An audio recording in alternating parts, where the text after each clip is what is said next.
Hi ಹಾಲ್, ಇದು Yogi ಕಾರುಣ್ಯಗೌಡ YouTube channel. ಇವತ್ತೇನಪ್ಪ ಅಂದರೆ ಆಷಾಢದಲ್ಲಿ ಬಂದಿರುವಂತಹ ಏಕಾದಶಿ ಆಗಿದ್ದರಿಂದ ಶ್ರೀ ರಾಘವೇಂದ್ರ ಸ್ವಾಮಿ ಗುರುಗಳು ಮಠಕ್ಕೆ ಹೋಗೋಣ ಅಂತ ಹೊರಟಿದ್ವು. ಮಠಕ್ಕೆ ಬಂದರೆ ಮಠದಲ್ಲಿ ತುಂಬ ಜನ ಇದ್ದರು. ದರ್ಶನ ಆಗುತ್ತೋ ಇಲ್ಲೋ ಅಂತ ಅಂದ್ಕೊಂಡಿದ್ವಿ. ಆದರೆ ದರ್ಶನ ತುಂಬ ಚೆನ್ನಾಗೇ ಆಯಿತು. ದೇವ್ರ ದರ್ಶನ ಮಾಡಿಕೊಂಡು ನಮಗೆ ಏನು ಬೇಕೋ ಅದನ್ನು ಲೀಸ್ಟ್ ಮಾಡ್ಕೊಂಡು ಬಂದಿರ್ತೀವಲ್ವ, ಮೊದಲೇ ಕೇಳ್ಕೊಳ್ಬೇಕು ಅಂತ ಅದನ್ನೆಲ್ಲ ಕೇಳಿಕೊಂಡು ಇಲ್ಲಿ ನೋಡಿದ್ರೆ ಇಲ್ಲಿ ತುಂಬ ಜನ ಕ್ಯೂ ಅಲ್ಲಿ ನಿಂತಿದ್ರು. ಇದ್ಯಾಕೆ ಇಷ್ಟೊಂದು ಜನ ಇಲ್ಲಿ ಕ್ಯೂ ಅಲ್ಲಿ ನಿಂತಿದ್ದಾರಲ್ಲ ಅಂತೇಳಿ ನೋಡಿದ್ರೆ ಆಮೇಲೆ ಗೊತ್ತಾಯಿತು. ಅಲ್ಲಿನ ಗುರುಗಳು ಹೇಳಿದ್ರು, ಇಲ್ಲಿ ಅಚ್ಚು ಅಂದರೆ ಮುದ್ರೆ ಹಾಕ್ತಾ ಇರ್ತಾರೆ, ನಿಮ್ಮದು ಪಾಪ ಕರ್ಮ ಎಲ್ಲ ಕಳೆಯುತ್ತೆ, ಹೋಗಿ ಮುದ್ರೆ ಹಾಕ್ಸ್ಕೊಳ್ಳೋದಾದರೆ ಹಾಕ್ಸ್ಕೊಳ್ಳಿ ಅಂತ ಹೇಳಿದ್ರು.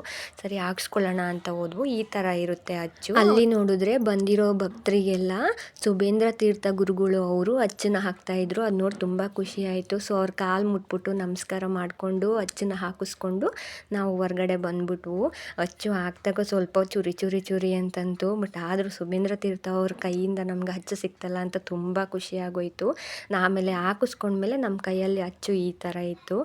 ನಂತರ ನಾವು ಗುರುಗಳ ನಾಮಲೇಖನ ಇರುವಂತಹ ಓಂ ಶ್ರೀ ಗುರು ರಾಘವೇಂದ್ರಾಯ ನಮಃವನ್ನು ತಿದ್ದುಬಿಟ್ಟು ಹಾಗೆ ಈ ಕಡೆ ಗುರುಗಳ ಮಹಿಮೆ ಬಗ್ಗೆ ಹೇಳ್ತಾ ಇದ್ರು. ಅಲ್ಲಿ ಕೂತ್ಕೊಂಡು ಸ್ವಲ್ಪ ಹೊತ್ತು ಕೇಳೋಣ ಅಂತ ಬಂದ್ವು.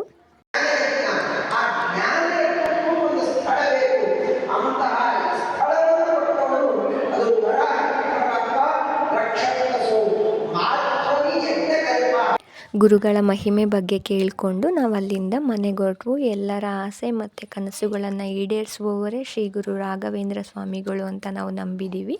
ರಾಯರಿದ್ದಾರೆ ಅಂತ ಹೇಳ್ತಾ ಈ ವ್ಲಾಗ್ನ ಇಲ್ಲಿಗೆ ಎಂಡ್ ಮಾಡ್ತಾ ಇದ್ದೀನಿ. ಈ ವಿಡಿಯೋ ನಿಮ್ಗೆ ಇಷ್ಟ ಆಗಿದ್ದರೆ ಪ್ಲೀಸ್ ಸಬ್ಸ್ಕ್ರೈಬ್ ಮಾಡಿ. Thank you.